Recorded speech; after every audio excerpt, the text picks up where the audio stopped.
अभिवादन स्वीकार कीजिए ब्रजेश मिश्रा का और आप देखना शुरू कर चुके हैं द डिबेट। बहनों भाइयों, भारतीय जनता पार्टी ने आज अपने 75% से अधिक जिला अध्यक्षों को बदल दिया है और उत्तर प्रदेश में बीजेपी ने पहली बार इतनी बड़ी तादाद में अपने जिला अध्यक्षों को बदला है।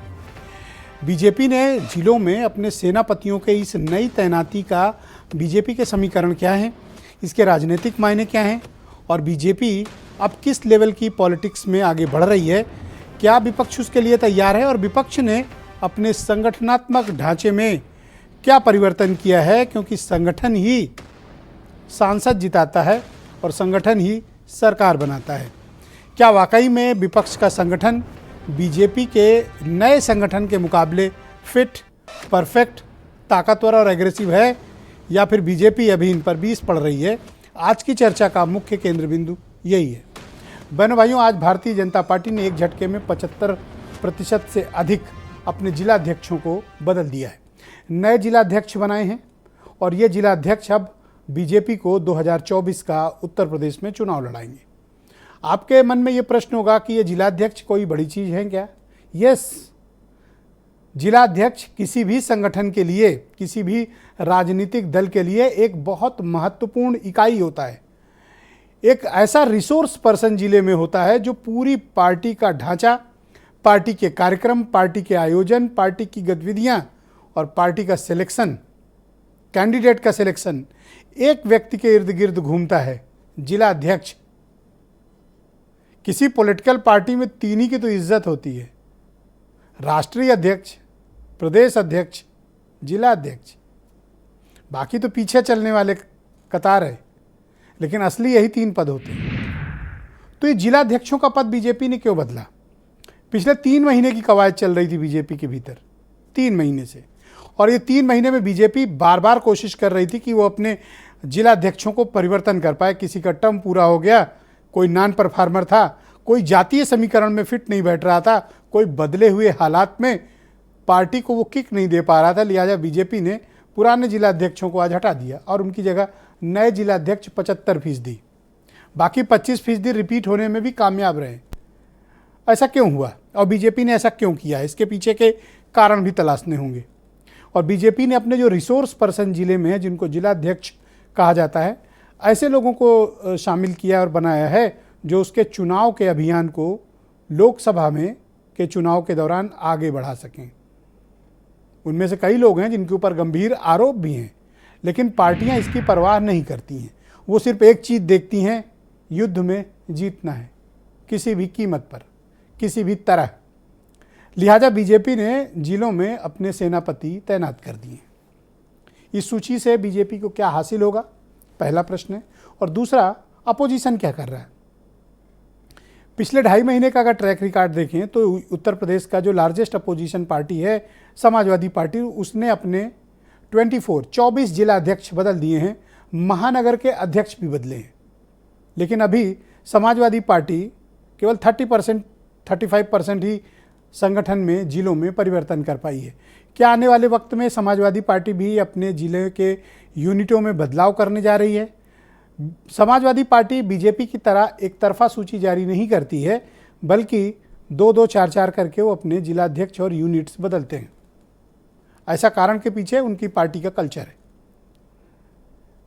तो समाजवादी पार्टी जो लार्जेस्ट अपोजिशन है, क्या वो बीजेपी की इस बदली हुई सूची और उनके सेनापतियों की बदली हुई तैनाती का मुकाबला कर पाएगी? बिल्कुल करना ही पड़ेगा, क्योंकि उनके पास और कोई विकल्प नहीं है। जैसे मान लीजिए कि कोई अपर कास्ट से या कोई ब्राह्मण समाज से, कोई क्षत्रिय समाज से कहीं जिलाध्यक्ष बीजेपी ने लगा दिया है, तो अब समाजवादी पार्टी को भी उस जिले में अपने इक्वेशंस बदलने पड़ेंगे। यही 2 मुख्य पार्टियां हैं और जो पश्चिम में हैं वो अलग लड़ाई लड़ रहे हैं, ईस्ट की कुछ पार्टियां वो अलग लड़ाई लड़ रही हैं, पर मुख्य मुकाबले में यही दोनों रहते हैं। तो इस परिवर्तन से वो क्या साबित करना चाहते हैं? क्या समाजवादी पार्टी तैयार है उनसे लड़ने के लिए? और तीसरा एक दल है पश्चिम उत्तर प्रदेश में, राष्ट्रीय लोकदल। इसने भी अपने संगठनात्मक ढांचे में पिछले 3 महीने के भीतर मैसिव चेंजेस किए हैं, बड़े परिवर्तन किए हैं। और कल से भाईचारा सम्मेलन पश्चिम उत्तर प्रदेश की राजधानी मेरठ से शुरू हो रहा है और इस भाईचारा सम्मेलन में कल जयंत चौधरी खुद मौजूद रहेंगे। यानी सत्ता पक्ष अगर तैयारी करके रणनीति बना रहा है, अपोजिशन भी उसे चैलेंज देने की कोशिश कर रहा है। क्या उत्तर प्रदेश में ये सब कुछ होगा, सब ठीक रहेगा? और उधर आ जाइए कांग्रेस की तरफ। कांग्रेस ने तो अपना प्रदेश अध्यक्ष ही बदल दिया है, लेकिन अजय राय अभी कई चुनौतियों का सामना कर रहे हैं। कांग्रेस में बहुत लोगों की राय है कि अजय राय अभी अपनी संगठन की लिस्ट नहीं बना पाए, तो पहले जब प्रदेश का संगठन वो बनाएंगे तब जिला अध्यक्षों पर और जड़ीले महानगर अध्यक्षों पर कांग्रेस के वो हाथ डाल सकेंगे। क्या ऐसा करने का जोखिम उठाने की स्थिति में अजय राय हैं? ये तो आने वाले वक्त में बताएगा कि उनकी प्रदेश की सूची दिल्ली के प्रभाव में बनी हुई है या वाकई वो सूची अजय राय यानी प्रदेश अध्यक्ष ने खुद बनाई है। आज हम इन सब संगठनात्मक बदलाव, नई तैनातियों और इससे कौन किस पर भारी पड़ेगा, इस पर खुली चर्चा करने जा रहे हैं।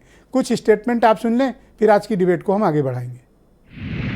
जो भारतीय जनता पार्टी ने सूची जारी की है उसमें सभी जातियों का समावेश है, और समावेश ही नहीं, जो हमारे निष्ठावान कार्यकर्ता थे, पार्टी के पुराने लंबे समय से चल करके दूरी तय करके आए, भारतीय जनता पार्टी का साथ नहीं छोड़ा, भारतीय जनता पार्टी में रहे, उनको आज जिले में जगह दी गई है। देखिए, घोसी उपचुनाव के नतीजों के बाद भारतीय जनता पार्टी घबराई हुई है, बैकफुट पे है। ये चुनाव प्रदेश के मुख्यमंत्री के चेहरे पे लड़ा गया। शासन प्रशासन का हर प्रकार का दुरुपयोग करके चुनाव जीतने की कोशिशें की गई। इसके बावजूद उत्तर प्रदेश की ओर से घोसी की जनता ने भाजपा को भारी मतों से हरा करके ये संदेश देने का काम किया कि घोसी उपचुनाव झांकी है, 2024 अभी बाकी है। ताश के पत्तों की तरफ फेंट दिया, यह शब्द अपने आप में बता रहा है कि बीजेपी कितनी घबराई हुई है।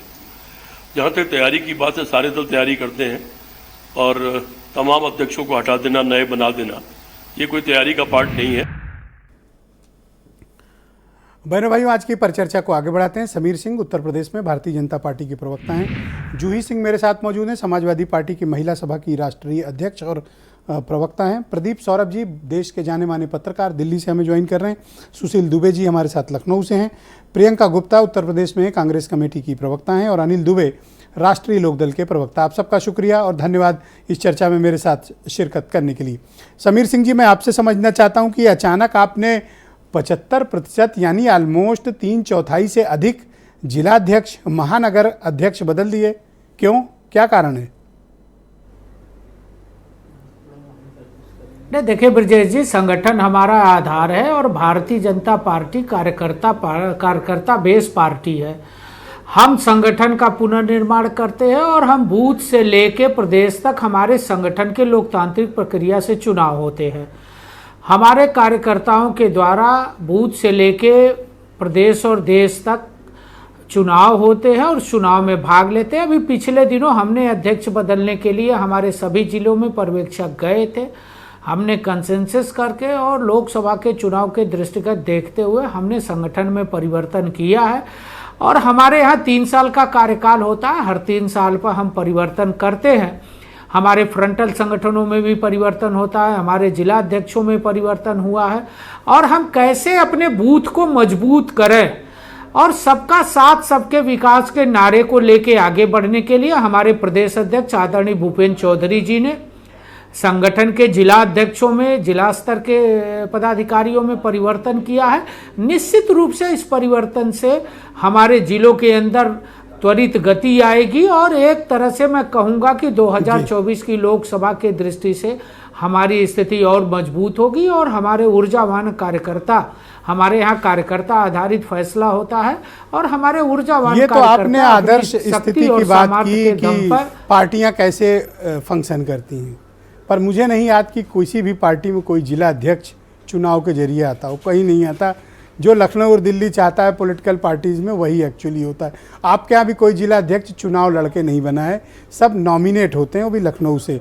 मैं सिर्फ ये जानना चाहता हूँ कि इतना मैसिव चेंज कि आपने पूरी की पूरी लिस्ट ही बदल डाली, सारे जिला अध्यक्ष, महानगर अध्यक्ष ही बदल डाले, अचानक से ऐसा क्यों किया आपने? कोई कारण है इसके पीछे? नहीं, अचानक से नहीं हुआ ब्रजेश जी। हमारे यहाँ 2020 में परिवर्तन हुआ था। आज हम 2023 में हैं। हमारे यहाँ 3 साल का कार्यकाल होता है संगठनात्मक संवैधान के रूप में, संवैधानिक आधार पर 3 साल का कार्यकाल होता है। सभी जिलों में प्रदेश के द्वारा पर्यवेक्षक भेजे गए थे। वो संगठनात्मक गतिविधियों की फीडबैक लेके अपनी रिपोर्ट दिए थे और हम संगठन में परिवर्तन करते। कोई अचानक नहीं हुआ। हमारे संगठन का पुनर्निर्माण का समय होता है, हम पुनर्निर्माण कर रहे हैं, हम परिवर्तन कर रहे हैं। हम आगे अपने फ्रंटल संगठन मोर्चा प्रकोष्ठों का गठन करेंगे, हम मोर्चा प्रकोष्ठों के जिला अध्यक्षों का गठन करेंगे और एक सशक्त टीम बना के हम 2024 सर, जिन्होंने 2022 में और माननीय आपको लैंडस्लाइड विक्ट्री दिलाई, जिन्होंने नगर निगम के चुनाव जिताए आपको, जिन्होंने पंचायत चुनाव जिताए, उनको आपने एक झटके में पैदल कर दिया। केवल 25% को रिटेन किया, 75% को आपने पैदल कर दिया। अब वो क्या करेंगे? नहीं, पैदल किसी को नहीं किया। नहीं ब्रजेश जी, नहीं ब्रजेश जी, हमें लगता है कि ये भाषा भी अच्छी नहीं है कि पैदल कर दिया। हमारे यहाँ कार्यकर्ता आधारित जो हटा है उसके दर्द से पूछो सर। हम हर कार्यकर्ता करा रहे हैं जो हटे हैं सर। नहीं, कोई कराह नहीं रहा। हम सब कार्यकर्ता हैं। जिस कार्यकर्ता को जो भूमिका मिलती है उस भूमिका में वो कार्यकर्ता काम करता है और हमारे यहाँ कार्यकर्ता को जो भी काम दिया जाता है, आज पार्टी अगर हमको कहेगी तो हम झाड़ू लगाने को भी तैयार है, हमको कहेगी हम भाषण भी दे सकते हैं, हमको कहेगी हम संघर्ष भी करेंगे, हम बूथ पर भी काम करते हैं। हर कार्यकर्ता हमारा बूथ का कार्यकर्ता। हमारे राष्ट्रीय अध्यक्ष भी अपने बूथ पर जाते हैं, हम भी अपने बूथ पर जाते हैं और हमारे प्रदेश अध्यक्ष जी भी अपने बूथ पर जाके सदस्यता करते हैं और हमारे यहाँ सक्रिय सदस्यता होती है। हमारा हर कार्यकर्ता सभी काम करने के लिए सक्षम है, जिसकी जो भूमिका माननीय प्रदेश अध्यक्ष जी के द्वारा तय की जाती है। हमारे यहाँ चुनाव में मैं तो तय सिर्फ किया ये जाता पूछ रहा हूँ है कि परफार्मर केवल 25% थे, इसलिए आपने रिपीट किया। 75% नॉन परफार्मर रहे होंगे, तभी तो आपने रिप्लेस किया। नहीं, ऐसा नहीं है ब्रजेश जी। वो 25% जब आप देखेंगे तो वो ऐसे लोग हैं जिनको किन्हीं कारणों से बाद में बनाया गया था। ऐसे लोगों को रहने दिया गया जिनके अभी कार्यकाल नहीं पूरा हुए थे। मान लो आज हम प्रवक्ता की भूमिका में हैं, कल हम किसी दूसरी भूमिका में चले जाएंगे तो प्रवक्ता की जगह खाली होगी तो किसी को तो प्रवक्ता बनाना पड़ेगा ना। ऐसा तो है नहीं कि परिवारवादी पार्टी है। तो हमारे यहाँ जो जगह खाली हुई थी उस पर कुछ लोगों को बनाया गया था, उनका हम मूल्यांकन करते हैं और हम हर कार्यकर्ता को काम देते हैं। तो ऐसा आपका नहीं कहने का तात्पर्य हमारे यहाँ हर जो कार्यकर्ता हटाए गए महत्वपूर्ण हैं वो नॉन परफार्मर नहीं है। नहीं, बिल्कुल नहीं है नॉन परफार्मर। हमारे यहाँ नॉन परफार्मर कोई नहीं है। हमारे यहाँ बूथ से हमारा परफॉर्मेंस तय होता है और हम सामूहिक जिम्मेदारी लेते हैं। बहुत शुक्रिया आपका। मैं जूही सिंह को आमंत्रित करता हूं। जूही जी, शुक्रिया आपका। आपके संगठन में जड़ता बहुत है, बहुत कोशिश की, पर उसके बावजूद आप 24 जिला अध्यक्ष या महानगर अध्यक्ष के अलावा बदल नहीं पाए। क्या बहुत टकराव है? ब्रजेश जी, हमारी स्वाभाविक प्रक्रिया है, हम लोग बदलते रहते हैं, लेकिन ये जो कार्यकर्ता आधारित अब ये मत कहिए चुनाव कराती है नहीं ब्रजेश जी, जो कार्यकर्ता आधारित पार्टी है, दरअसल बात है यहाँ केवल कार्यकर्ता ये लोग रखते हैं। कितने ये बता रहे थे, कितने लोगों को जो भारतीय जनता पार्टी है ये अपने कार्यकर्ताओं को टिकट देती है कि दूसरी पार्टी से उनको आयात करके टिकट देती है। ये समीर सिंह बेहतर बता सकते हैं किसका निर्णय ये होता है। बाकी इनका जो ये पूरी प्रक्रिया बता रहे थे कि बूथ पर जाते हैं, बूथ कमेटी बनाते हैं, ये सब पार्टियों में होता है। ये कोई नायाब चीज भारतीय जनता पार्टी की नहीं है, ये मिस्ड कॉल वाली पार्टी है। सक्रिय सदस्य भी सब लोग बनते हैं, तो इनका संगठन है, ये बेहतर बता सकते हैं। ओवरहाल नहीं कर, ओवरहालिंग हो नहीं हमारी विजय जी, हमारी ओवरहॉलिंग हो रही है और काम भी चल रहा है, प्रभारी भी बन चुके हैं। जिलाध्यक्ष मैं जरूर मानती हूँ कि आपके जो पहला स्टेटमेंट था, जिलाध्यक्ष सबसे महत्वपूर्ण होता है हमारा लिंक जमीन से, तो हम सोच समझ कर बनाते रहते हैं। बाकी हमारी पार्टी भी कार्य कर रही है, ये एक लिस्ट निकालते हैं, हम समय अनुसार 75% अचानक बदल दिए और एक भी बगावत नहीं हुई, एक भी कोई आवाज नहीं आई। अंदर अंदर भले रोलें पर सामने कोई कह नहीं पा रहा। ये डिसिप्लिन है इनका, ये तो इनसे सीखना चाहिए आपको। ये शायद आप डर से नहीं बदल पा रही हैं। नहीं ब्रजेश जी, हमारी लोकतांत्रिक पार्टी है, हम बात करके बदलते हैं और ये इनका डिसिप्लिन है, ये इनकी पार्टी का कैरेक्टर है कि टिकट भी दूसरे दल से लाए लोगों को ले लें और ये लोग करा भी ना करें। देखिए, हर कार्यकर्ता जो ये बता रहे हैं वो सब काम करने के लिए तैयार होता है, समर्पित कार्यकर्ता। तो भारतीय जनता पार्टी की अपनी सूची है, अपना संगठन है, इनको लगता है लोगों को अब जब इन्होंने 69 जिला अध्यक्ष बदल ही दिए हैं, अब आप क्या करेंगी? हम अपना काम कर रहे हैं और इनसे बेहतर कर रहे हैं और इनकी लिस्ट आपको प्रभावित करेगी? इनकी लिस्ट से हमसे क्या मतलब, ये अपनी लिस्ट जाने, अपने कामों को करें, और किस पार्टी से कितने लोगों को तोड़ करके टिकट देना और कैसे हारना है ये भी ये बताएं, क्योंकि ये भी शायद प्रदेश अध्यक्ष जी या राष्ट्रीय लेवल पर तय होगा। अभी घोसी में देखा, और इनकी पार्टी आपको में डर क्यों इतना की तोड़फोड़ आपके यहाँ होने वाली है? ब्रिजेश जी कोशिश आप तो ये दूसरी करते बार रहते डिबेट में बात बोल चुके नहीं, अरे हमको भी तो ध्यान रखना है ब्रिजेश जी, इनके पास बड़े संसाधन हैं, बड़ी एजेंसियां हैं, दबाव है, विभिन्न तरह के सरकारी और वो धमकाने आजम के खान से तरीके आगे हैं। नहीं जाती एजेंसियां, कोई चिंता की बात नहीं। ब्रिजेश जी अब ये अपनी संगठन को देखें, हम अपने संगठन को बहुत बहुत शुक्रिया। मैं तरीके से प्रियंका देख रहे हैं। गुप्ता को इनवाइट करता हूं, उत्तर प्रदेश में कांग्रेस कमेटी की प्रवक्ता हैं। प्रियंका जी शुक्रिया आपका।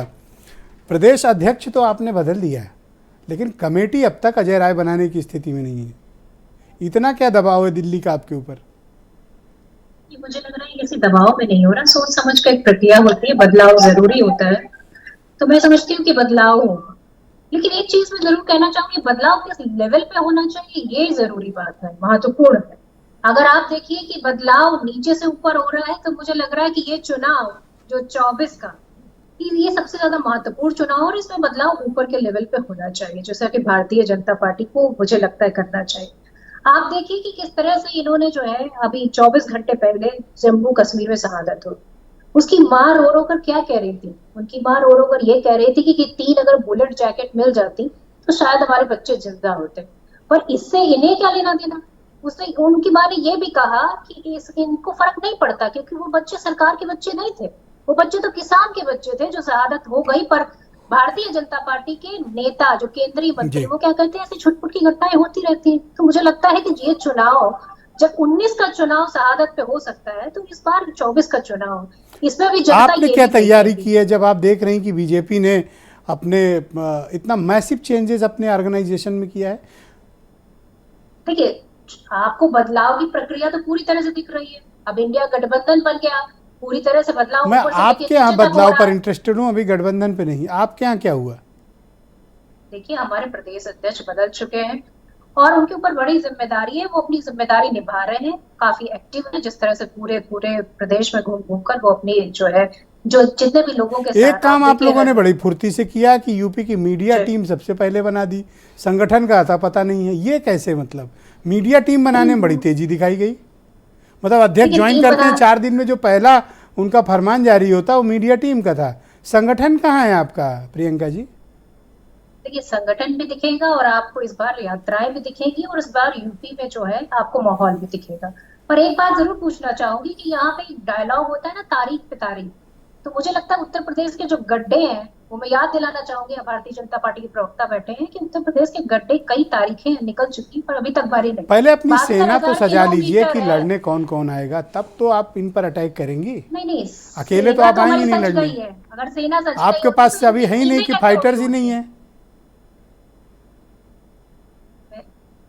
या मीडिया टीम के सहारे लड़ेंगी? देखिए, मीडिया एक महत्वपूर्ण हिस्सा होता है किसी भी राजनीतिक पार्टी, पर सब कुछ नहीं होता। आप देखिए कि नेशनल लेवल पर जिस तरह से मीडिया जो मीडिया के सामने समस्याएं थी, उसमें कुछ एंकरों को भी ब्लॉक किया गया, तो मीडिया पर काम करना जरूरी होता है। आप देखिए कि नेशनल लेवल पे भी अगर इंडिया गठबंधन की बात कीजिए, तो वहां पे भी मीडिया को पहले रखा गया और उत्तर प्रदेश में भी रखा गया। तो मैं समझती हूँ कि ये आगे पीछे से अब आपके लिए संगठन नहीं, मीडिया टीम जरूरी है। पता नहीं ये बात इन लोगों के दिमाग में क्यों नहीं आती, जूही सिंह के और ये क्या आरएलडी वालों के, इनके दिमाग में नहीं घुसती ये बात, और ना इनको समझ में आया। ये लोग मीडिया टीम सबसे बाद में बनाते हैं, आपसे सीखना चाहिए इनको। और अब तक सुनिए, भूपेंद्र चौधरी जब से प्रदेश अध्यक्ष बने बीजेपी के, अपनी मीडिया टीम ही नहीं बना पाए, सब बना लिए, वही नहीं बना पाए। ओके, मैं इनको बनाने की जरूरत क्या है? नहीं, बिल्कुल ठीक बात, सब तो इनके पास ठीक बात है। अब तो चुनाव आयुक्त की नियुक्ति अनिल दुबे को मैं आमंत्रित करता हूँ। थैंक यू, बहुत बहुत शुक्रिया आपका। अनिल दुबे राष्ट्रीय लोकदल के राष्ट्रीय सचिव और प्रवक्ता हैं। अनिल दुबे जी, आप अपनी पार्टी में इतना मैसिव चेंजेस क्यों किए हैं? आपको किसी बात का डर है बीजेपी से? नहीं ब्रजेश जी, हमें बीजेपी से किसी बात का डर नहीं है। हम अपने संगठन को मजबूत करने का काम कर रहे हैं और पश्चिमी उत्तर प्रदेश में अपने संगठन को प्राथमिकता के आधार पर बहुत वहां पर अभी समीक्षा बैठक हुई 25 जिलों के, पूरे पश्चिमी उत्तर प्रदेश के जिलाध्यक्षों को वहां के नगर अध्यक्षों को, सारे फ्रंटल पदाधिकारियों को बुला करके हमारे राष्ट्रीय अध्यक्ष चौधरी जयंत सिंह जी ने उनसे बात की और संगठन की समीक्षा की और सबको निर्देश दिया कि बूथ स्तर तक संगठन को मजबूत बनाया जाए, गांव-गांव पहुंचा जाए और पश्चिमी उत्तर प्रदेश में भाईचारा सम्मेलन और समरसता अभियान को और आ रहा हूं मैं उस पे। एक आरोप ये लग रहा है कि आप बुजुर्ग वालों को ज्यादा आगे कर रहे हैं, यूथ को आपके ऑर्गेनाइजेशन में, संगठन में मौके बहुत कम है। नहीं, हमारे और अगर हैं तो आप मुझे बता दो कि कितनों को जिला अध्यक्ष या महानगर अध्यक्ष बनाया। नहीं, हमारे तो कह रहे हैं कि हमको 21 साल में निर्वाचन का अधिकार दे दीजिए, लड़ने का चुनाव, और संगठन में आप जगह दोगे नहीं। ये दोहरापन क्यों है जी? हमारे संगठन में हमारे राष्ट्रीय अध्यक्ष ही नौजवान है, हमारे राष्ट्रीय अध्यक्ष ही युवा है, हमारे यूथ के अध्यक्ष वो है वो बिल्कुल ही नौजवान है। भैया यूथ को तो बनाओगे ही, सवाल गोल पोस्ट क्यों बदल रहे हो? मेन संगठन की बात करो, मैं अनुषंगिक बात नहीं कर रहा हूं। आप हमारे जिला अध्यक्षों को देख लीजिए। मैं सब ज्यादातर को देखा हूं। नहीं, ज्यादातर को देखिए, जब ज्यादातर नौजवान है, नौजवानों को हमने प्राथमिकता दी है। और जो हमारे अनुभवी लोग हैं, जो तो जिनको आपने हटाया है वो सब नॉन परफॉर्मर थे, फेल थे। नहीं, उनको दूसरे, जिनको हटाया उनको दूसरे दायित्व दिए हैं। क्या दायित्व दिया? सबको पैदल कर रखा है, किसको क्या काम दिया? कोई पैदल नहीं है, सभी लोग। तो कौन सी गाड़ी चढ़ाई है उनको? पैदल नहीं है। जिनकी जहां उपयोगिता होती है उनको वहां लगाया जाता है। और हमारे लिए तो सभी उपयोगी हैं, सभी दल के लिए काम कर रहे हैं और जिसकी जहां जरूरत है उसको। अच्छा सुनिए, तो ये कल से मेरठ में कौन सा तवा गरम करने जा रहे हो? कौन सी रोटी सेकने का प्लान है? नहीं, हम भाईचारा सम्मेलन कर रहे हैं। भाईचारा सम्मेलन हमारा पहले से जारी है, मेरठ में भी कर रहे हैं। तवा चढ़ गया और तवा चढ़ा दिया जी? तवा चढ़ा दिया चूल्हे पे? नहीं, कोई तवा नहीं चढ़ाया। ये तो हमारी पार्टी के कार्यक्रम है जो पहले से चल रहे हैं, वो चलते रहेंगे। अरे तो कौन सा भाईचारा टूटा जा रहा है कि जबरदस्ती जाके इस तरह के सम्मेलन कर रहे हो? नहीं, क्या आपको नहीं लगता कि भारतीय जनता पार्टी भाईचारे को समाप्त बताओ ना, मैं वही तो पूछ रहा हूँ, मेरे ऊपर क्यों अपना रहे हो? नहीं, भाईचारे की ही तो बात कर रहे हैं ना। तो ये किसानों की बात करते हैं, ना बेरोजगारों की बात करते हैं, ना ये महंगाई पर बात करते हैं। ये तो जाति और धर्म की ही बात करते हैं। तो किसान सम्मेलन करो ना, महंगाई के खिलाफ सम्मेलन करो ना। नहीं, हम तो समाज को जोड़ने निकले हैं। समाज को जोड़ने के लिए चौधरी जयंत सिंह जी लगातार काम कर रहे हैं और पश्चिमी उत्तर प्रदेश में उसका असर दिखाई पड़ रहा है। लोग जुड़े हैं, लोग एक दूसरे के साथ कंधे से कंधा मिलाकर। कल क्या करने जा रहे हो? जो वैमनस्यता इन्होंने कल मेरठ में क्या करने जा रहे हो? परमिशन वगैरह लिया है कि नहीं, कि ऐसे ही पहुंच गए? नहीं, परमिशन वगैरह जो है, पुलिस काफी है मेरठ में, सोच समझ लेना आप। नहीं, सब औपचारिकताएं सब सारी हम लोग पूरी करके ही काम करते हैं। हम लोग कोई गैर कानूनी काम नहीं करते। समीर सिंह बड़े डिस्टर्ब हो गए हैं कि आखिर ये करने क्या जा रहे हैं। ओके, नहीं, वो तो डिस्टर्ब इंडिया गठबंधन जब से बड़े गौर से सुन रहे हैं आपकी प्लानिंग, और अभी रात 9-10 बजे तक आपको रिप्लाई मिलेगा। वो इंडिया गठबंधन जब से बना है ब्रजेश जी, तब से ये लोग परेशान हैं, क्योंकि घोसी की जनता ने जो मैंडेट दिया है वो मैंडेट इस तरह का आया है कि जनता ने इनके मुद्दों को नकार दिया है। तो सपा को मैंडेट मिला है ना, आपसे क्या मतलब? उसमें आप क्यों कूद फांद कर रहे हो? नहीं, क्यों, हम उसमें शामिल नहीं है क्या? विपक्ष उसमें शामिल नहीं है? तो भैया घोसी में आपका क्या काम है? नहीं, हमारे घोसी में हमारे कार्यकर्ता, पूरे पूर्वांचल के कार्यकर्ता वहां पर लगे रहे। ठीक बात है दिव्य जी, पूरे पूर्वांचल के कार्यकर्ता। मैं प्रदीप सौरभ जी को आमंत्रित करता हूं, जाने माने पत्रकार हैं, पॉलिटिकल एनालिस्ट भी हैं और हमारे साथ दिल्ली से जुड़े हुए हैं।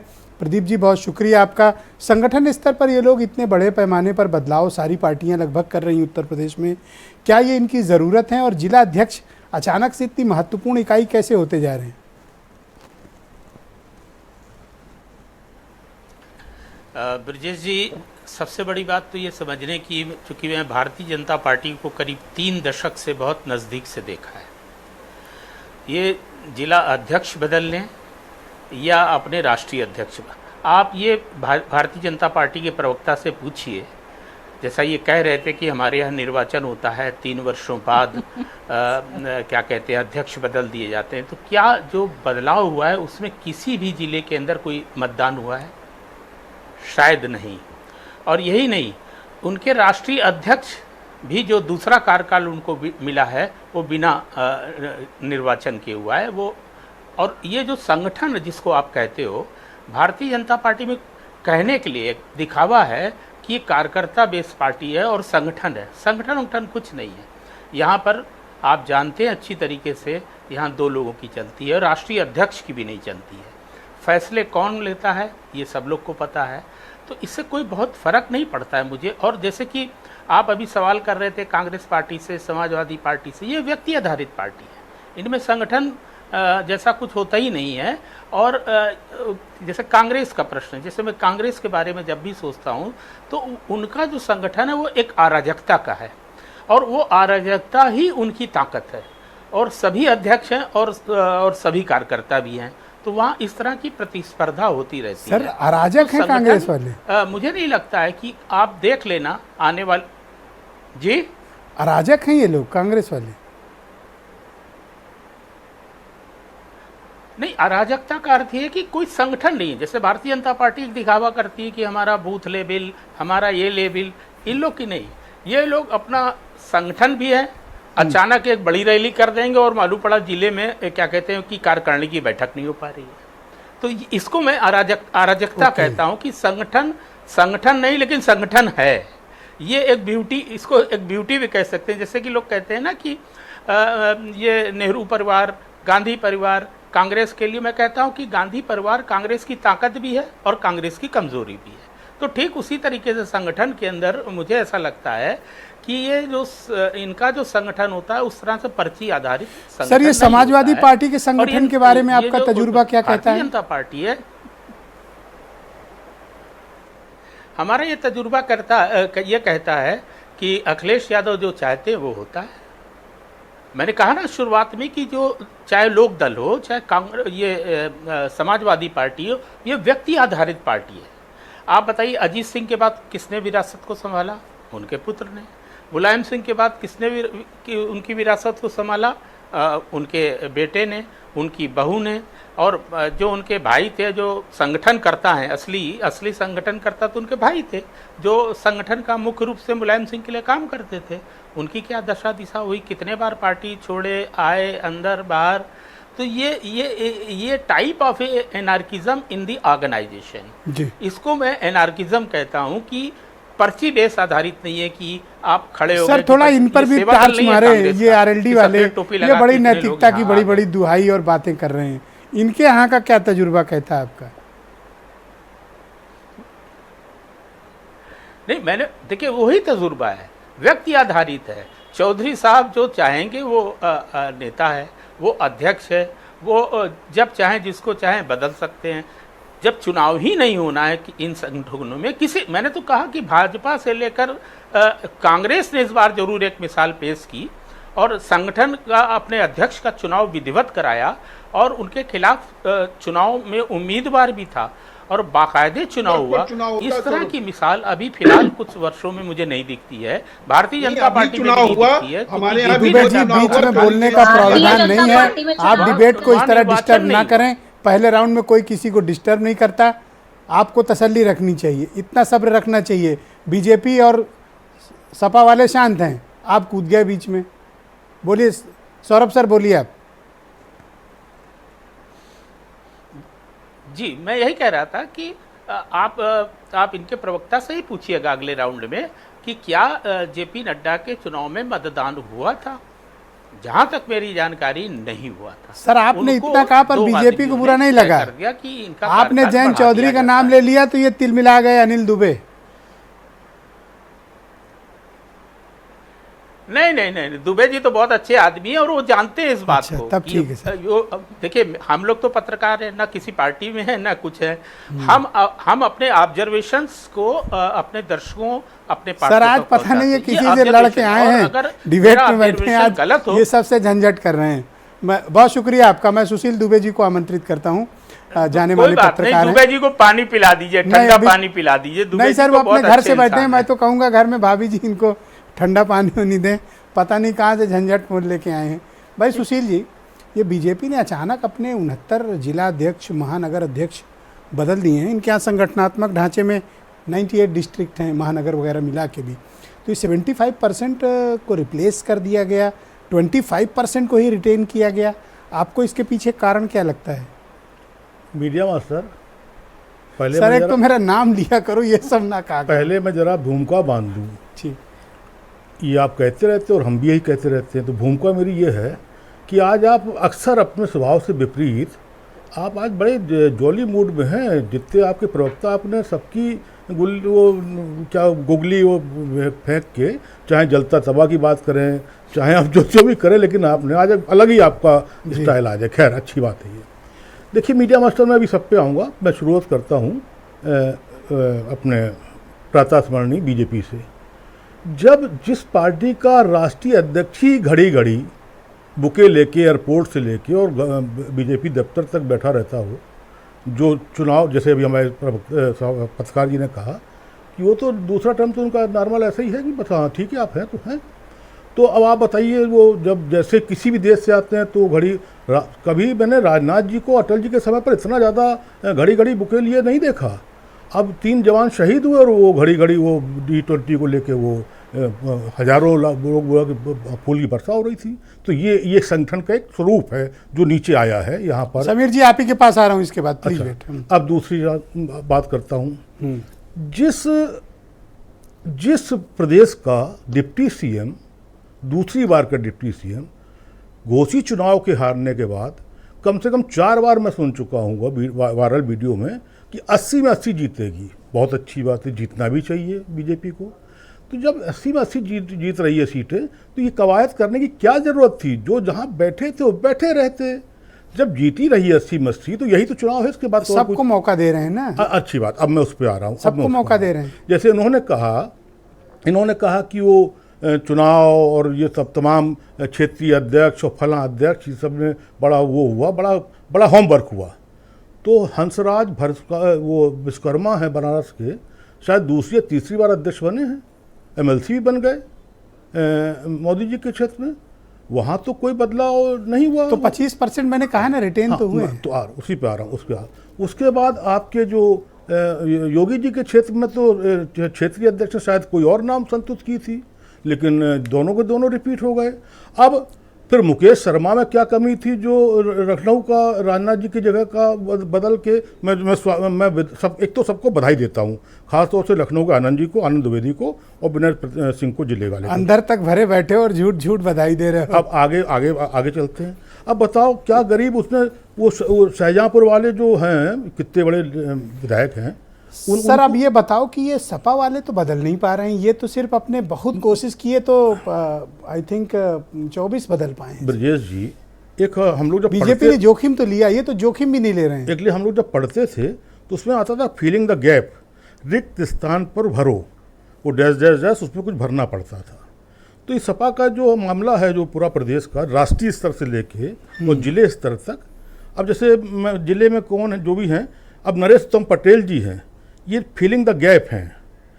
प्रदेश अध्यक्ष भी अखिलेश यादव हैं, जिला अध्यक्ष भी अखिलेश यादव हैं, राष्ट्रीय अध्यक्ष भी अखिलेश यादव हैं। उत्तम पटेल साहब वो फीलिंग द गैप हैं। अब आइए कांग्रेस पे, गरीब बेचारा दलित अध्यक्ष खाबरी पूरी साल भर खाली वो माला जपता रहा कि कमेटी दे दो, कमेटी दे दो, कमेटी दे दो, संदीप भाई कमेटी दे दो, प्रियंका दीदी कमेटी दे दो, और राय साहब आ गए, जबकि राय साहब अध्यक्ष थे क्षेत्रीय। क्या कांग्रेस दिल्ली से लखनऊ चलाना चाहती है? 100% दिल्ली से चल रही है, 100% दिल्ली से चल रही है। और दिल्ली तो फिर अजय राय क्या कर पाएंगे? ये कुछ नहीं। आपने अभी कितना बड़ा सवाल किया और बड़ा तगड़ा सवाल किया कि हमको तो अब सारे प्रवक्ताओं, जितनी पार्टियां, इनको चाहिए प्रवक्ता ही बना लिए जाएं। क्योंकि भाई प्रवक्ता काम ये होता है, जब संगठन कुछ काम करेगा तब प्रवक्ता उसकी उपलब्धि बताएगा। या मीडिया टीम पहले। अब यहाँ तो मीडिया टीम, और मीडिया टीम के बाद लग रहा है जैसे पूरा प्रदेश एकदम लहालोट हो गया, ये स्थिति है। अच्छा, अब हम अपने मित्र छोटे भाई द्विवेदी जी पे, क्या वो तो चार अपनी है राष्ट्रीय पार्टी है, लेकिन वो जैन जी के अलावा कोई किसी को जानता नहीं है। या तो द्विवेदी को लोग जानते हैं राष्ट्रीय लेवल पे, या जैन जी को जानते हैं। अब जैन जी को आप उनका दिन ठीक कर दिया, चाहे प्रदेश का वो मान लीजिए। बहुत बहुत शुक्रिया। हाँ समीर सिंह जी, बीजेपी के प्रवक्ता, आप कुछ कह रहे थे, पहले कह लें फिर मैं सवाल करता हूँ। नहीं देखिए ब्रजेश जी, मैं दो बातों पर मुझे आपत्ति है। एक तो सौरभ जी की बात पर मैं निवेदन करूंगा, सौरभ जी वरिष्ठ पत्रकार है, एक बार भाजपा का संविधान अगर पढ़ लेंगे तो अच्छा है, ऑनलाइन भी उपलब्ध है। उन्होंने हमारे राष्ट्रीय अध्यक्ष पर प्रश्न चिन्ह खड़ा किया। आपने अखबार अगर पढ़ा होगा तो ये देखा होगा कि हमारे पार्टी के संविधान के अनुसार उनका कार्यकाल बढ़ाया गया और हमारी पार्टी की ये परंपरा है कि हम सर्वसम्मति से अगर एक नाम तय होता है तो उसी का नामांकन होता है और वही राष्ट्रीय अध्यक्ष, प्रदेश अध्यक्ष, जिला अध्यक्ष, मंडल अध्यक्ष और बूथ अध्यक्ष बनता है। अगर आप कहेंगे तो उत्तर प्रदेश के किसी भी जिले की सूची और पद्धति और कब चुनाव किसका हुआ मैं आपको उपलब्ध करा सकता हूं। हमें लगता है कि सीनियर लोगों को इस तरह से बातें नहीं करनी चाहिए, ये मेरी आपत्ति सौरभ जी पर थी। दूसरा, दुबे जी ने जो बात कही घोसी को लेके और राष्ट्रीय अध्यक्ष जी को लेके, दुबे जी आपको ये जानना चाहिए कि मध्य प्रदेश के अंदर चुनाव को लेके भारतीय जनता पार्टी के केंद्रीय कार्यालय पर पार्लियामेंट्री बोर्ड की बैठक थी। उस बैठक में माननीय प्रधानमंत्री जी जा रहे थे। G20 के बाद उनका स्वागत होना था, लेकिन पार्टी ने जम्मू कश्मीर की घटना के बाद उस स्वागत को स्थगित किया। और हमारी परंपरा है कि जब हमारे प्रधानमंत्री जी कहीं भी जाते हैं तो हमारे कार्यकर्ता, हमारे राष्ट्रीय अध्यक्ष, जैसा मैंने कहा कि हमारे राष्ट्रीय अध्यक्ष भी कार्यकर्ता है और हम भी कार्यकर्ता, हमारा बूथ का भी कार्यकर्ता है। बूथ का कार्यकर्ता हमारा प्रदेश अध्यक्ष होता है और राष्ट्रीय अध्यक्ष होता है। अगर वो प्रधानमंत्री का स्वागत कर रहे हैं तो अपमान कर रहे हैं क्या? आपके दिमाग में ये बातें क्यों आ रही है? हम नहीं स्वागत करेंगे प्रधानमंत्री का तो कौन करेगा जी? हम नहीं करेंगे तो कौन करेगा? देश की जनता नहीं करेगी तो कौन करेगा? हो सकता है आपके मन में वैमनस्यता हो, आपको प्रधानमंत्री नहीं पसंद आते हो, हमारे राष्ट्रीय अध्यक्ष नहीं पसंद आते हो, तो आपको खराब लग सकता है, लेकिन कोई जरूरी नहीं है कि आपकी जो विपक्ष के दो सवाल आए हैं डिबेट के पहले चरण में। नागरिक की थ्योरी जूही सिंह को हर बार डाउट है कि आप कुछ तोड़फोड़ करना चाहते हैं। नहीं नहीं नहीं, देखिए ब्रजेश जी, हम कहीं तोड़फोड़ नहीं करना चाहते। और जूही जी तो सुबह से शाम तक भाजपा का नाम जपती है। इनके नेता को रात को सपने में भी योगी जी आते हैं और मोदी जी आते हैं, और सुबह उठते हैं तो ऐसा ट्वीट करते हैं कि उल्टा हो जाता है। जूही जी की सूची पढ़ लीजिए ब्रजेश जी। हमने क्या कहा? हम कार्यकर्ता आधारित पार्टी हैं। मैं भी अपनी सूची जारी कर दूं और जूही जी भी अपनी सूची जारी कर दें, जो पिछले दिनों जिले के लोगों को बदले और जो इनके जिला अध्यक्ष है। क्या दृश्य है मैं उसकी चर्चा नहीं करना चाहता। हर पार्टी की अपनी नीति है, अपना सिद्धांत है, लेकिन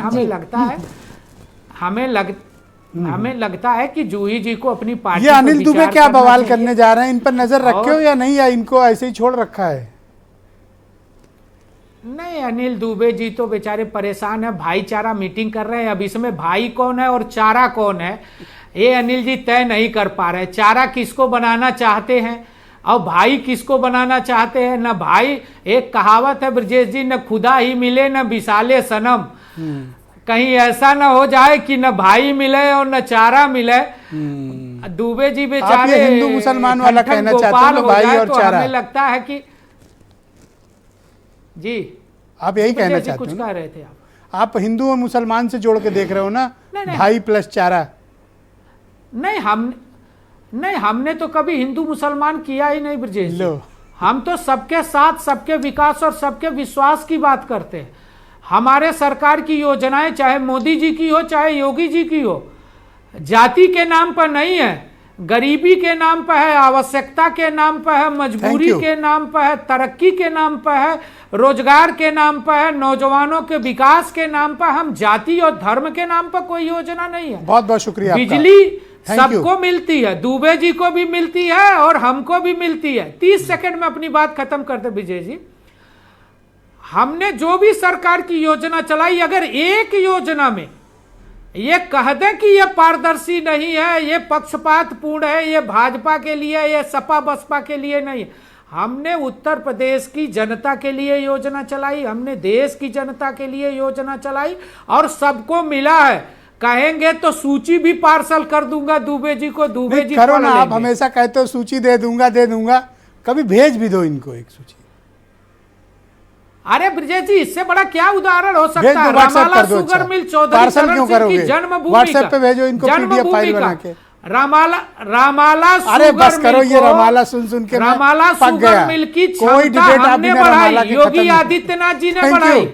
धन्यवाद धन्यवाद। बिल्कुल चर्चा करेंगे। चौधरी हर चरण सिंह डिबेट का में सम्मान हमने किया, सपा ने नहीं किया, तो मैं रख दूं, बसपा ने नहीं किया, अनिल कांग्रेस दुबे ने के नहीं देखते ही किया, रमाला शुरू हमने कर दी सम्मान थी। किया चौधरी साहब का। धन्यवाद। अरे चौधरी साहब के सम्मान हमने किया, अनिल you। दुबे जी को तो योगी जी को आपने माला 30 पहना सेकंड के मांगा, स्वागत करना मैंने चाहिए। आपको 1 मिनट दिया। धन्यवाद भारत रत्न धन्यवाद। रुक जाइए दुबे जी, की अपनी बारी में सिफारिश बोलना।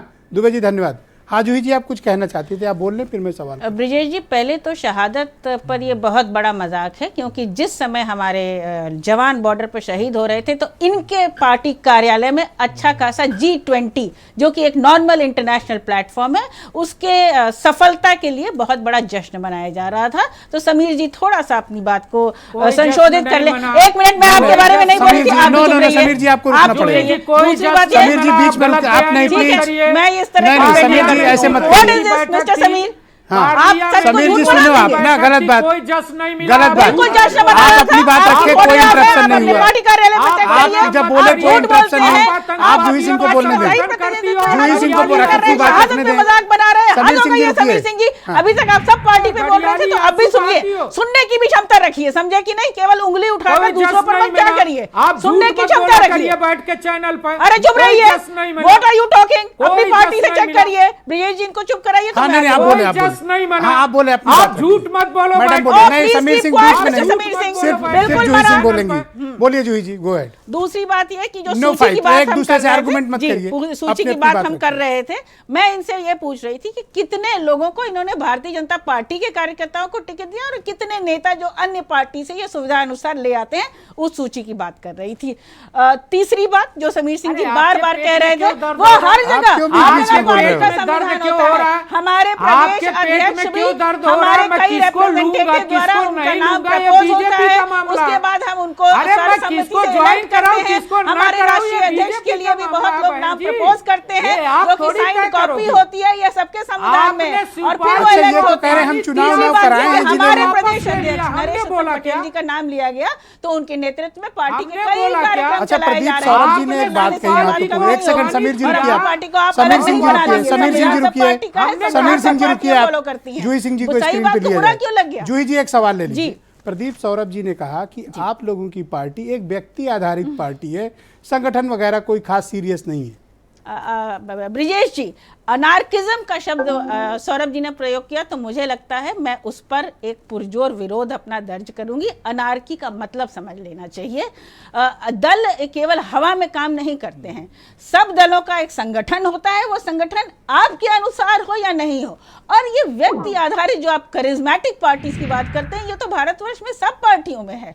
ये कहना कि उनकी बहू, उनके बेटे, ऐसा नहीं होता है। सब लोग चुने हुए आते हैं और पार्टी दल उनको मानते हैं। तो ये सब पार्टियों की ये अनिल दुबे की पार्टी कल से अनार्किज्म का तो मतलब है कि कोई लॉ नहीं, कोई रूल नहीं, आप हवा में काम कर रहे हैं। ये बहुत एक राजनीतिक दलों के लिए प्रयोग करने वाला सही शब्द ये नहीं अनिल है। दुबे मैं कल ऐसे से कोई कहूँगी। कार्यक्रम करने जा रहे हैं मेरठ में, आपसे कंसल्ट किया इन्होंने?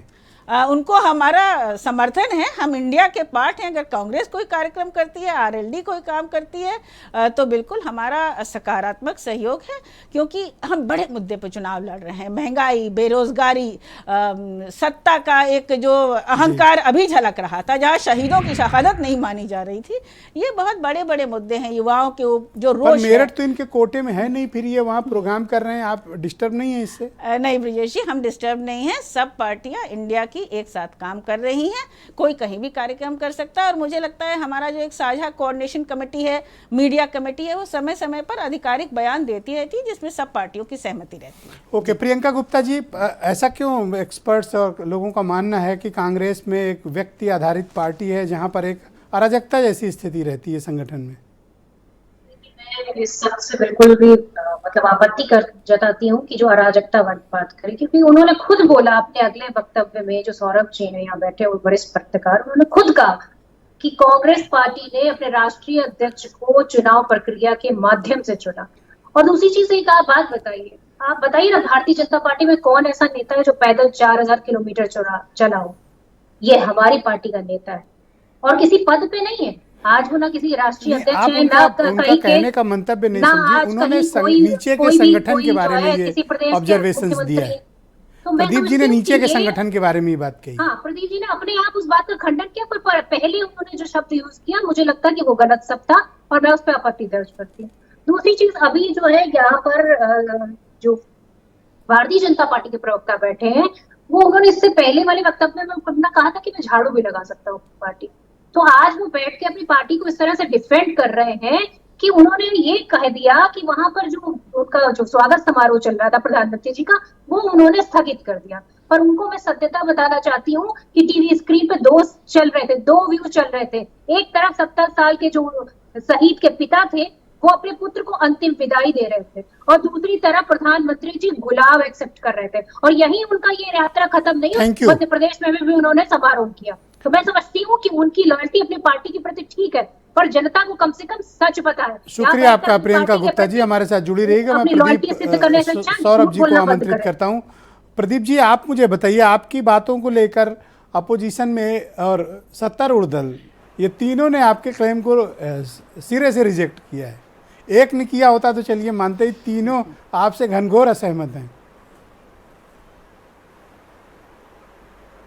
ठीक है ब्रजेश जी, पहले तो मैं भारतीय जनता पार्टी के प्रवक्ता की इस बात का जवाब देना चाहूँगा कि संविधान भारतीय जनता पार्टी का, वो कहें तो मैं अपनी लाइब्रेरी से निकाल कर अभी उसका दर्शन करा सकता हूँ, ज़्यादा दूर नहीं है, मैं अपने घर में ही बैठा हूँ, पहली चीज़। दूसरी चीज़, उन्होंने अपने ही वक्तव्य में कहा कि जब एक व्यक्ति का नाम नामित हो जाता है तो दूसरा कोई चुनाव उसके खिलाफ लड़ता ही नहीं है। तो ये जो एक व्यक्ति को नामित करता है, ये कौन लोग हैं? क्या वो चुन के आते हैं क्या? हमारा प्रश्न था और जो मेरा सवाल था कि जिस तरीके से कांग्रेस ने अपने अध्यक्ष का चुनाव कराया, क्या उन्होंने उस तरीके से अपने अध्यक्ष का चुनाव कराया? नहीं कराया। मैं एक तो ये सफाई देना चाहता हूँ। और जूही जी और मैडम गुप्ता जी, ये मेरे शब्द को पकड़ नहीं पाए। मैंने शब्द बोला अराजक। नहीं, मैंने वही अराजक और आप सुनिए, अराजक प्रियंका जी बाद सुनिए। में आता है। एनार्किज्म और एनार्की। हाँ बोलें सर, आप मैम कंटिन्यू। एक मिनट दो मुझे। एनार्किज्म और एनार्की ये दो अलग चीज होती हैं। एनार्की शब्द मैंने उसको एक लाइटर मूड में इस्तेमाल किया है कि उस तरह का संगठन इन पार्टियों में नहीं होता है जैसे कि कम्युनिस्ट पार्टी में होता है। वो कार्डर बेस होता है, कार्ड होल्डर उसके अंदर होते हैं। और कांग्रेस में भी ये नहीं होता है, और क्या कहते हैं कि समाजवादी पार्टी और राष्ट्रीय लोकदल में भी ये नहीं होता है। तो मैंने उस संदर्भ में उस शब्द का इस्तेमाल किया है, इसलिए अच्छा, 35-40 साल का आपका अनुभव है राजनीति को कवर करते हुए, आपका अनुभव क्या कहता है कि कौन सा ऐसा संगठन इस देश में था या है जो ऑर्गेनाइजेशन संगठन के मामले में बड़ा व्यापक और मजबूत है, जिसको आप मानते हैं कार्ड होल्डर है? देखिए ब्रिजेश जी, इस देश में दो संगठन बहुत हमें जो दिखते हैं। एक कम्युनिस्ट पार्टी थी, लेकिन वो भी व्यक्तिवाद की शिकार हो गई, वो भी जेएनयू की शिकार हो गई, और वहाँ पर भी वो बीमारी आई, इसीलिए वो बंगाल से भी गायब हो गई, त्रिपुरा से। दूसरा एक बहुत बड़ा ऑर्गेनाइजेशन है, जो ऑर्गेनाइजेशन है और नहीं भी है, और इंटरनल ऑर्गेनाइजेशन है और बहुत मजबूत ऑर्गेनाइजेशन है, उसका नाम है राष्ट्रीय स्वयंसेवक संघ, RSS।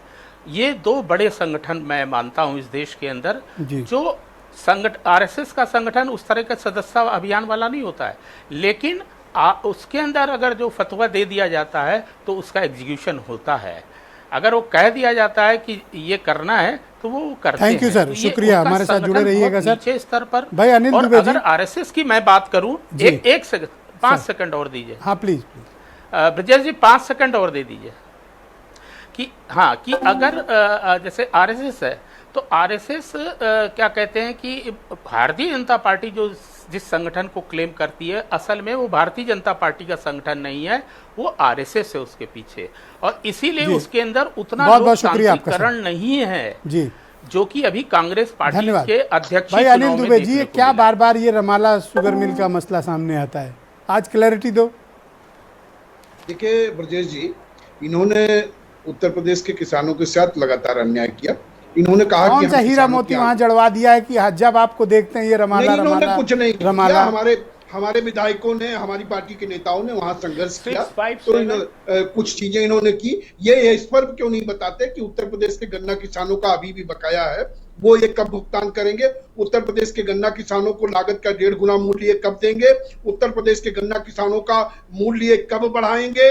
गन्ना किसान इतना परेशान है, इतना तबाह है कि वो सोच रहा है कि अब हम क्या रमाला में आपकी ऐसी नस इन्होंने दबा रखी है कि जब कुछ सवाल करते हो किसानों का तो ये रमाला सामने करते हैं? हमने संघर्ष किया, आपने थोड़ा सा उसमें सुविधाएं देने का काम किया, हमारे संघर्ष के बाद दिया। आपने ऐसा क्या कर दिया? आप अगर पूरे उत्तर प्रदेश के गन्ना किसानों को रेट दे देते, आप बताइए, लागत का 1.5 गुना मूल्य आपने देने का काम किया। Thank you. रुकिए अब दुबे जी, रुक जा दुबे जी, रुको जी। संघर्ष के दम पर हासिल किया, छीना है आपसे समीर सिंह उन्होंने, उनको कोई आपने खैरात या इमदाद में नहीं दे दिया रमाला शुगर मिल में काम। उन्होंने अपनी क्षमता और दम पर संघर्ष से हासिल किया। नहीं, हम क्या करें, आज तो स्वीकार कर लिया इन्होंने ने कि रमाला की क्षमता योगी आदित्यनाथ जी ने बढ़ाई। इन्होंने स्वीकार कर लिया। हर पॉलिटिकल दल ये कहता कि हमारे मांग पर, हमारे आंदोलन पर हमारी ये मांग मानी गई। ये दुबे जी ने स्वीकार कर लिया। मैं उनका अभिनंदन करता हूं कि उन्होंने सहर्ष स्वीकार किया कि योगी जी ने रमाला की क्षमता बढ़ाई। और दुबे जी 1,64,000 करोड़ रुपया गन्ना मूल्य भुगतान हमारी ही सरकार ने किया, किसी और सरकार ने नहीं किया। सपा और बसपा की सरकारों ने शुगर मिल ये बेचा। कौन सा पैसा है जो आपसे हर बार मांगा करते हैं? आपको देखते ही ये पैसा मांगने लगते हैं। प्राइस हमने चलाया। अरे कोई प्राइस हमने चलाया, बाकी की तरह हमने नहीं Thank you. चलाई। धन्यवाद, बहुत बहुत धन्यवाद भाई सुशील दुबे जी, आप सबका शुक्रिया, आप सबका शुक्रिया। सुशील दुबे जी, बीजेपी ने जो संगठन बदला है, अपोजिशन की रणनीति बदलेगा या नहीं बदलेगा? अरे भैया अनिल दुबे जी, अब हो गया। ब्रजेश जी, सुशील जी की बारी है। ब्रजेश जी, जब देश का कांग्रेस का चुना हुआ दलित 60 साल का अध्यक्ष, खबर यह है कि लखनऊ उत्तर प्रदेश से चुनाव लड़ने जा रहे हैं 24 में। कौन? मल्लिकार्जुन खड़गे। अरे ये 4-5 लोग आप लोग मिलके हल्ला कर रहे हो। अब बता रहे हैं, कर्नाटक छोड़ के कोई सहारनपुर आएगा, ये पता नहीं किस चौराहे की आप लोग बदले गए हो। वो सुन लीजिए, जैसे नीतीश कुमार आ रहे हैं, बैकवर्ड हो कहीं गए, नहीं आ रहे दलित सर। हो गए, अखिलेश यादव हो गए इटावा से। अब आगे बता रहा हूँ, ये wishful thinking है कि आप लोग सोचते हो ऐसा तो होगा। फिर घोसी में काहे नुपुर अग्रवाल को बना दिया? घोसी में तो दलित और बैकवर्ड और वो वाला लोनिया और चौहान हुआ, यहाँ पर नुपुर अग्रवाल जिला अध्यक्ष का क्या मतलब? अग्रवाल को बनाया और क्या नुपुर अग्रवाल को? ऐसे तो मनोज गुप्ता को नोएडा में क्यों बनाया फिर? आपको क्यों इतने तकलीफ है? नहीं, अरे हमें कोई तकलीफ नहीं है। मुझे बात जो सूची आई है, अग्रवाल को बनाए, गुप्ता को बनाए, अरे हमें बना दर्द दे। क्यों है? नहीं, मेरे पास जो सूची आई है जैसे भी, तो हमारे पास पूरा एक विवेचना आई है पूरी सूची की, उस हिसाब से कह रहे हैं। और टिकट लिए सहारनपुर में खड़े हो कि खड़गे ही चुना, कहाँ से ये सब लाते हैं? नहीं, लखनऊ का मोहनलालगंज की तैयारी उनकी हो रही है। बहुत बहुत शुक्रिया, मैं आप सबका बहुत आभार प्रकट करता हूँ। आप सब ने अपना अपना कीमती वक्त आज शाम निकाला और इस बेहद गंभीर मुद्दे पर चर्चा की। और बहनों भाइयों, आप सबका भी शुक्रिया इस कार्यक्रम को देखने के लिए। बहुत बहुत शुक्रिया और धन्यवाद।